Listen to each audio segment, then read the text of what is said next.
Good morning, everyone. We are glad you could join us. The Lighthouse Church is a community that exists to know God intimately, understand our design, and serve the community of Vasai Virar in expressing the heart of a good father. We believe in transforming people, transforming community. Have a blessed service ahead.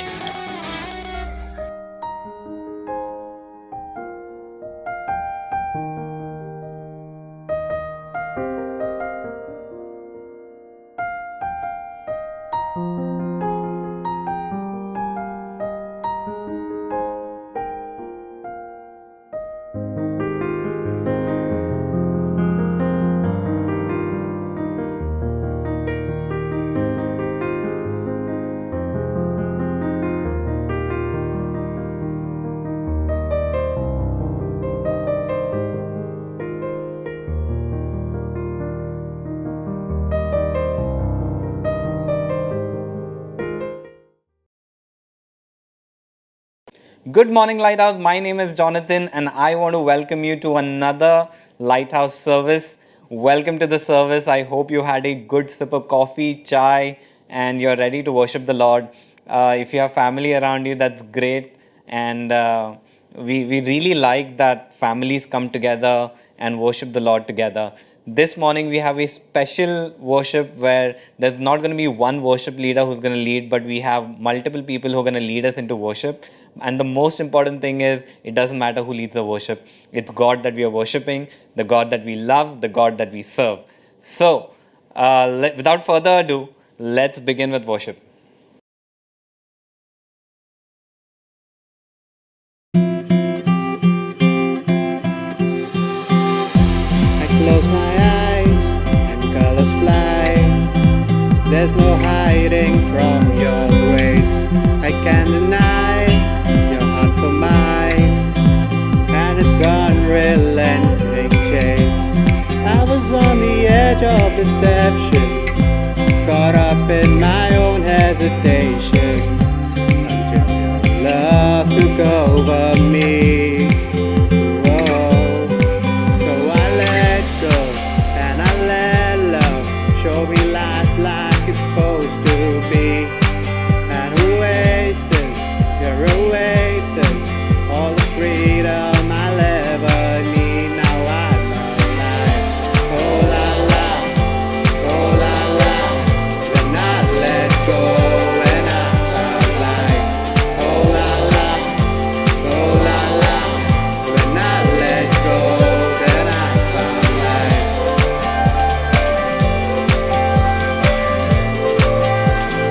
La la la la. When I let go, then I found life. The higher way is calling me to a life unlike before. The Father's heart is beckoning, and I can't resist no more. Lead me in the ways of devotion. I don't wanna get caught in the motion. My heart is only for you, Lord. So I let go and I let love show me life like it's supposed to be. An oasis, your oasis, all the freedom I'll ever need. Now I'm alive. Oh la la, oh la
raise a hallelujah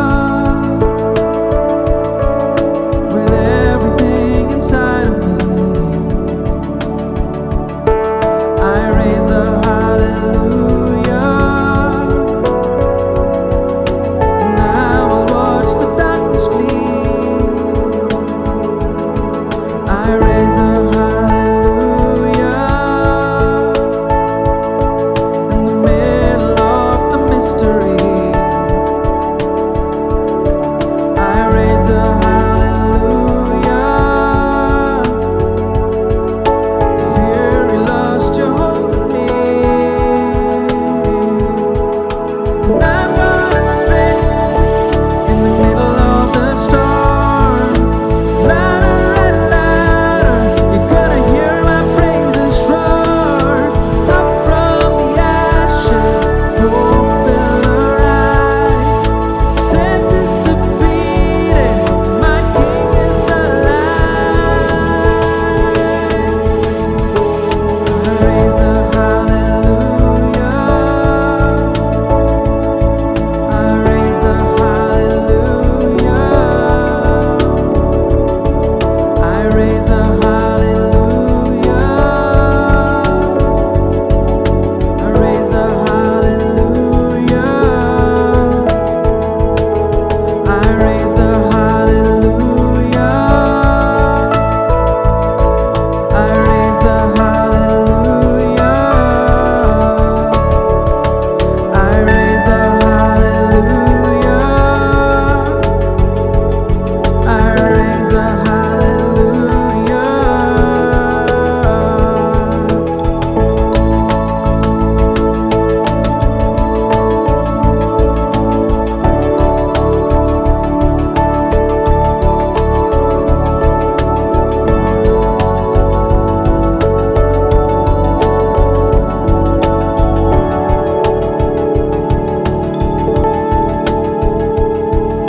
And I'm gonna sing in the middle of the storm.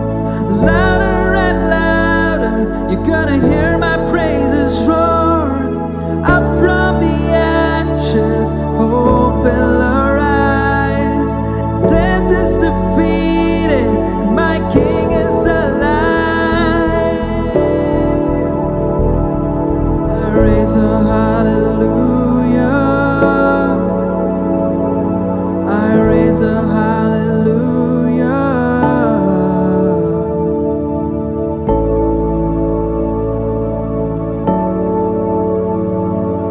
I'll raise a hallelujah.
नहीं, तुम सा कोई नहीं, तुम सा कहीं नहीं, अब है पूरा यकीन, तुम सा कोई नहीं।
I have heard so many songs, listened to 1,000 tongues, but there is one that sounds above them all.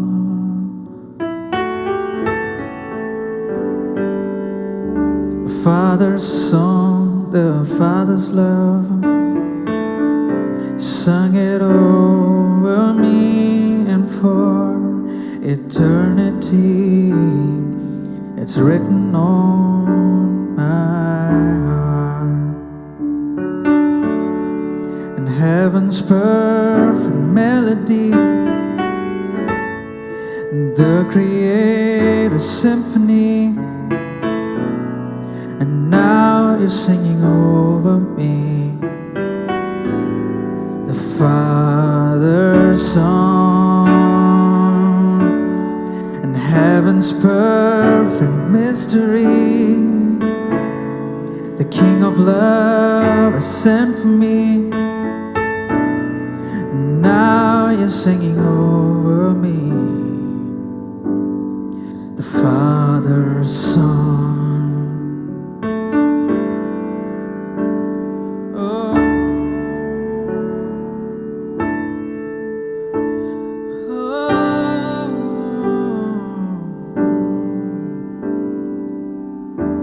Yes, Lord, I just want to hear your voice singing over me.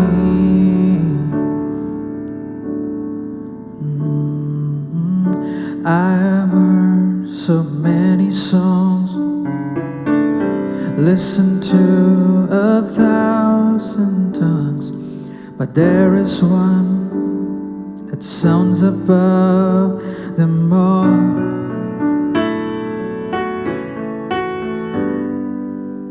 The Father's song, the Father's love, sung it over me, and for eternity it is written on my heart. And heaven's perfect melody, the Creator's symphony, now you're singing over me, the Father's song. Oh, heaven's perfect mystery, the King of love has sent for me, now you're singing over me, the Father's song. Father's song, the Father's song, the Father's song, the Father's song. And heaven's perfect melody, the Creator's symphony, and now you're singing over me, the Father's song. Father's song, the Father's song. Oh, I just want to hear your voice, the King of love has sent for me. 'Cause now I want to hear your voice over me.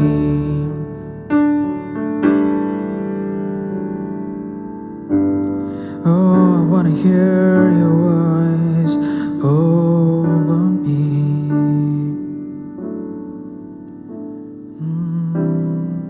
All those negative voices,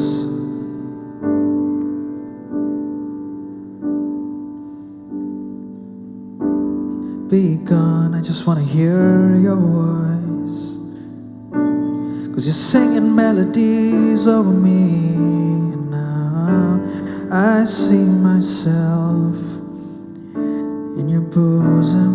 I see my ears hands on your chest, God. Just wanna hear your voice over me.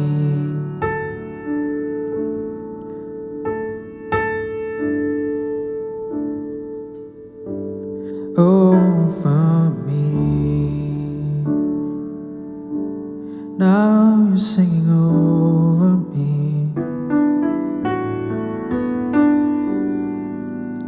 Father's song.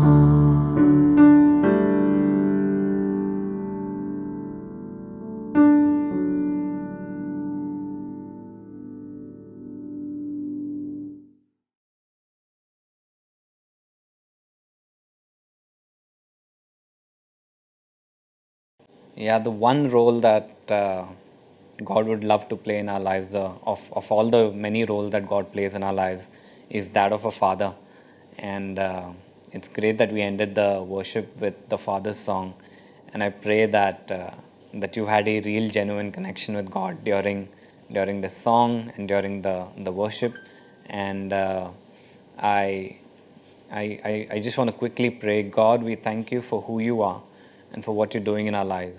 I pray for everybody who's watching right now, everybody on YouTube or in any medium that they're watching right now. God, that we'll come to discover you as our Father and we'll hear the right words from you for our lives. There are so many things that happen in our lives, so many voices that we hear.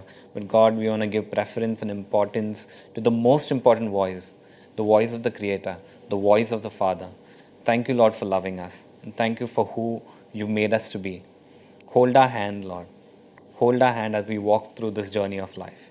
We bless you. We thank you. In Jesus' name, amen.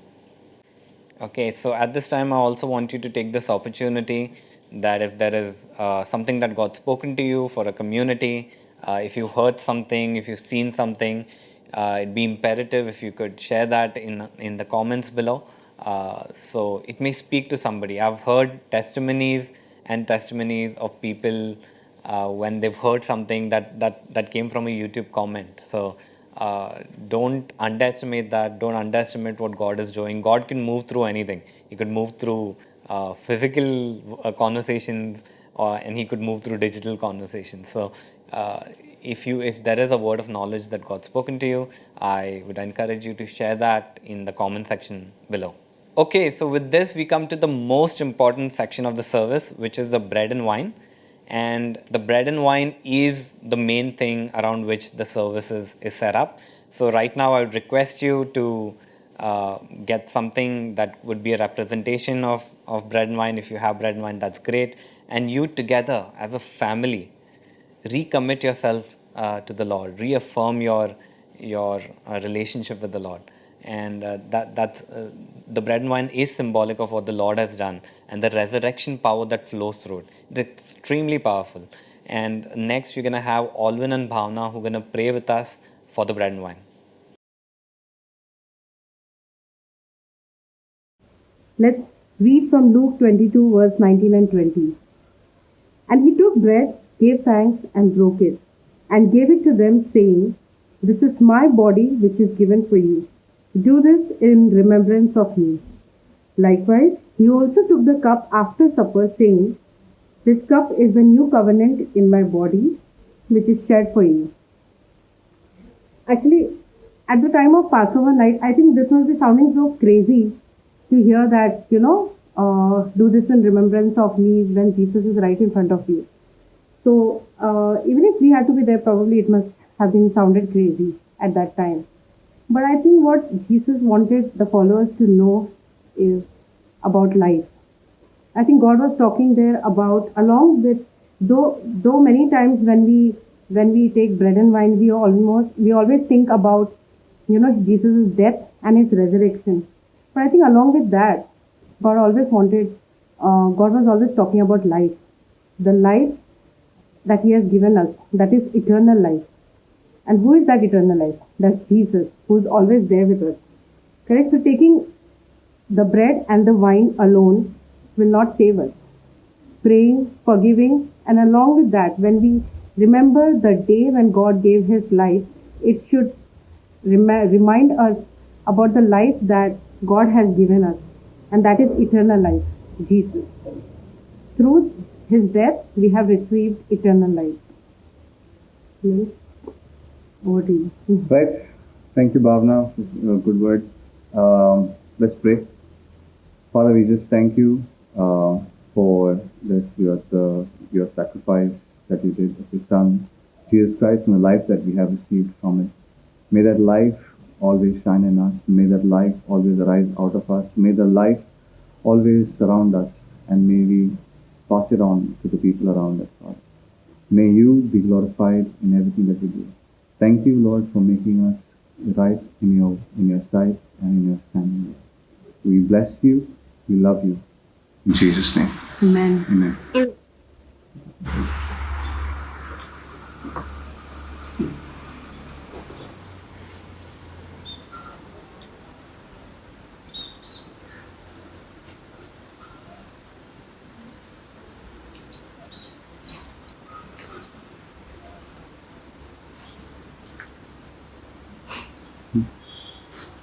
Thank you, guys. Have a great day.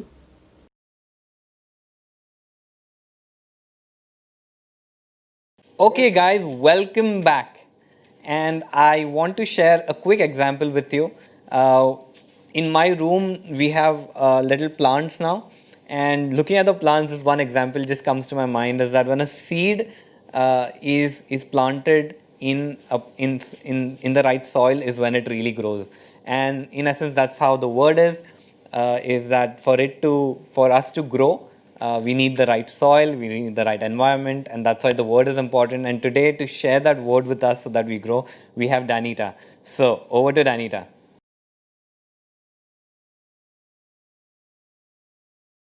Good morning, everyone. It's so lovely to be here talking to all of you.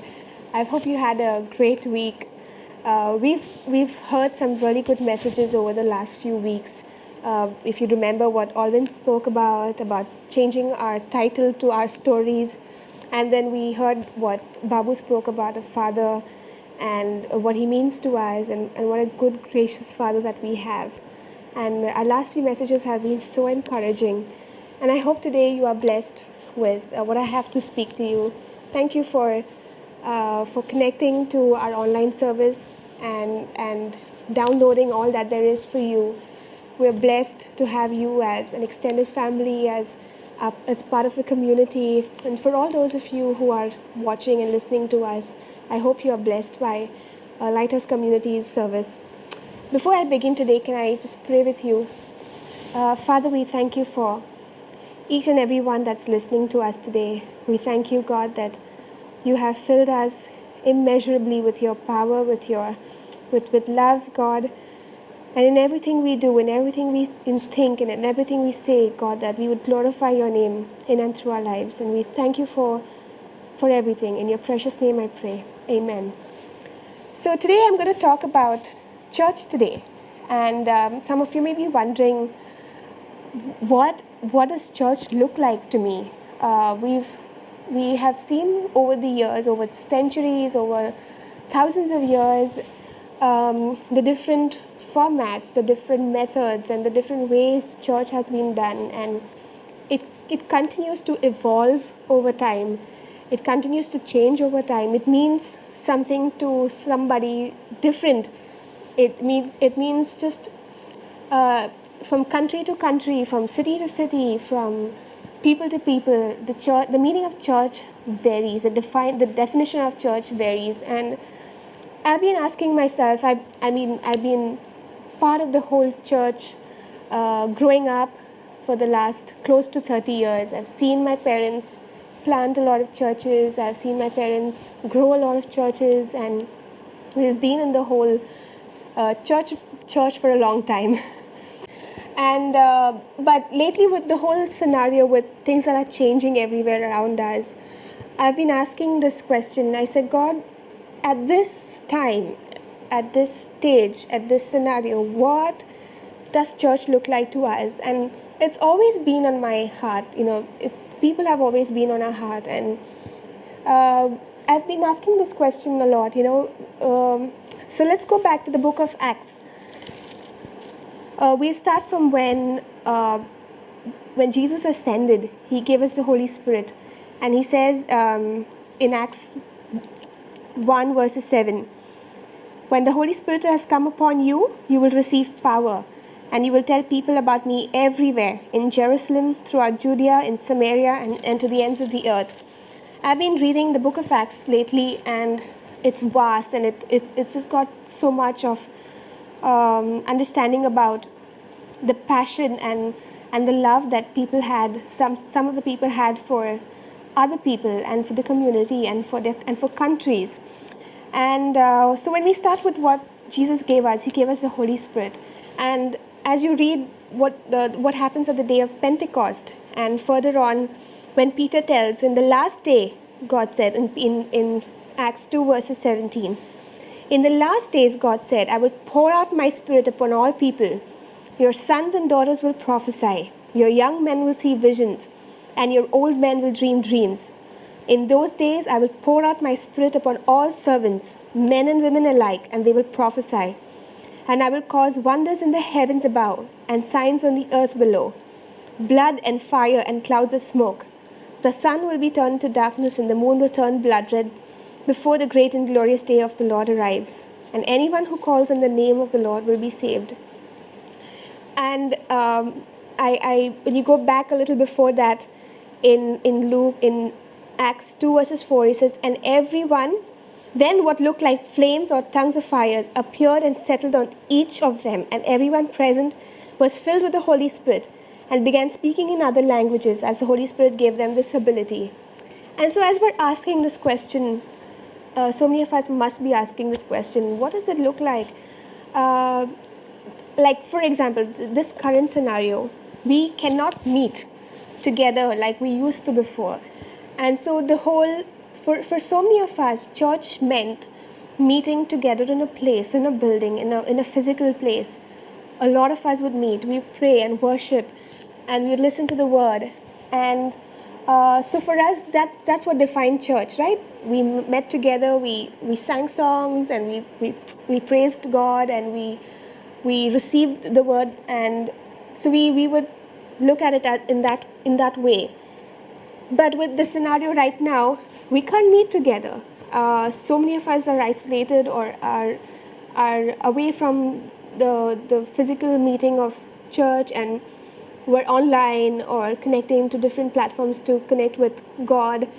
And so we ask this question, what does it really look like to me? What does it really look like for the rest of the church?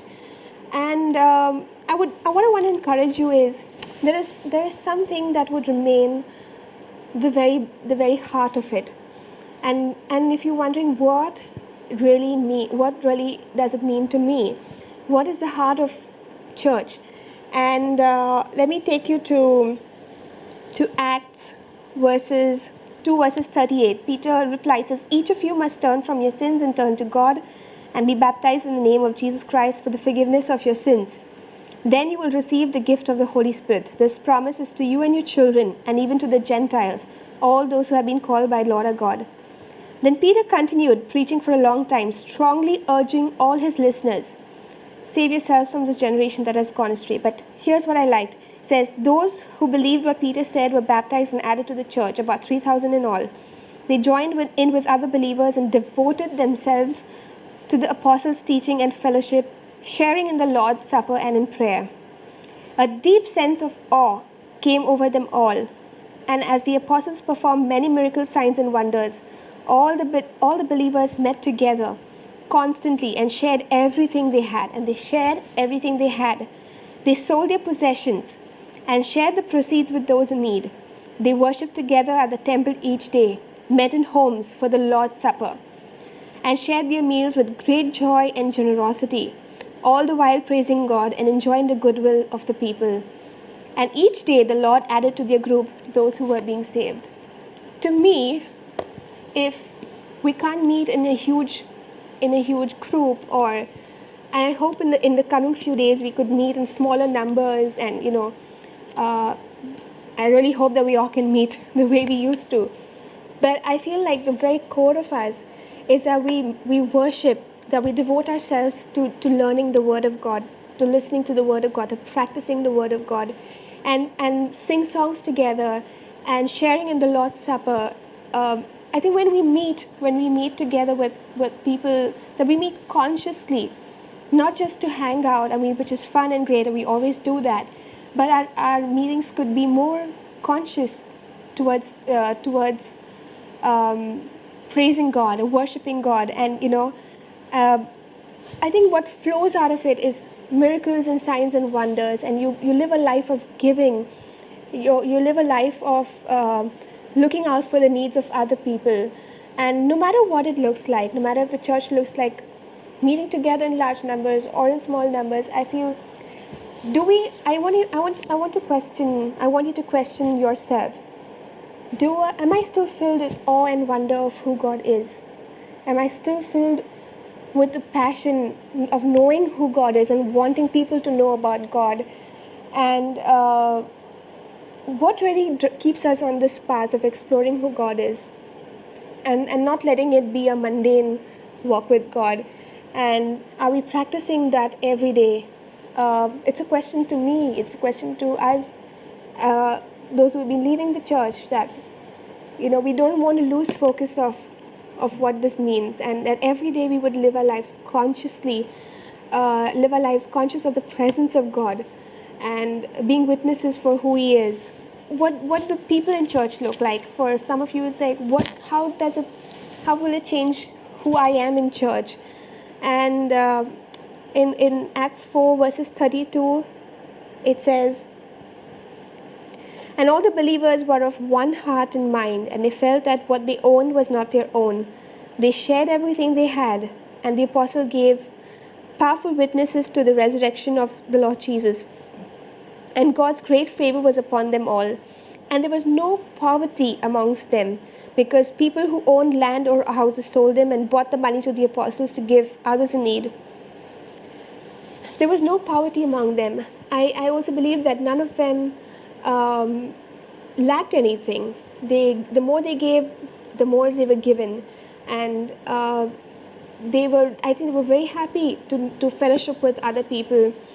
And as we go on to see the other chapters in the book of Acts, when Paul was converted, when Paul got to know God, and God gave him the authority and the wisdom to speak to kings and to high priests and governments. And I feel that in the coming days, and we don't know what days we're living in, that as we advance in the kingdom of God, that God would give us immeasurable wisdom and understanding of who He is, and of the people around us, and to feel what hurts people, to feel what drives people. And as we question all of these things, that God would give us wisdom to speak to governments and to speak to kings, and we would speak with authority. And before I move on, I want to pray this blessing over all of us. I hope this makes some sense to you. I'm still exploring this. I'm still understanding what the church would look like for all of us in the few months to come or in the years to come. What I really want to encourage you is, no matter if you're sitting at home and you're unable to go out and you're unable to meet, some of you might not even have the time to connect with a church online, but please take this time to really put things into perspective and into focus, and to connect with God, to connect with other people. Church is a lot to do with people, and you may not be able to physically meet them, but we can pick up the phone and pray, and we can give into the lives of people. I know some of us amongst us have been so conscious about God's presence, about the Holy Spirit leading them. I know with the limited resources that people have, they've been giving incredibly to people in need, to people who the Holy Spirit has asked them to. And we look out for one another. We look out for one another. We stand by each other and support each other. We connect to one another. And so, can you please ask yourself, what does it mean to me? How can I be an active member of the body of Christ? How can I participate in church even though I'm not able to meet with the other fellow persons everywhere? And Ephesians 3 verses 20 and 21, it says, "Never doubt God's mighty power to work in you and accomplish all this. He will achieve infinitely more than your greatest requests, your most unbelievable dream, and exceed your wildest imagination. He will outdo them all, for his miraculous power constantly energizes you." Now we offer up to God all the glorious praise that rises up from every church in every generation through Jesus Christ, and all that will yet be manifest through time and eternity. Amen. And as we in our homes, and we are the church, we each of us are the body of Christ, and we are the church. And together, when in our homes and wherever we meet, if we together believe and raise a shout of praise, we will see a revival that is never been there before, even greater than the revivals that we've seen in the past. And it can still happen from our homes. It can still happen from meeting with our small groups of family members, and I hope that we carry that presence wherever we go. Thank you for listening. If you have any questions, if you want to add to today's message, please connect with us, and we would love to hear more from you. In light of this, we have also decided that we've also discussed and we felt that in order for us to feel more connected to each other, we would now be moving from our YouTube live service to our Zoom services. And so that way we could see each other, and we could connect with each other, we could interact with each other, also giving us that opportunity to feel connected. And I hope you can log in at 10 a.m. every Sunday morning, and we'd love to see you there. And be blessed, have a great week. We're praying for each and every one of you. You all have been on our heart. If you have any need, you can reach out to us. And we're praying for this country. We're praying for our authorities, for our rulers. We're praying for peace and order in every decision that's been made in our country. Thank you for giving time and listening to today's message. God bless you.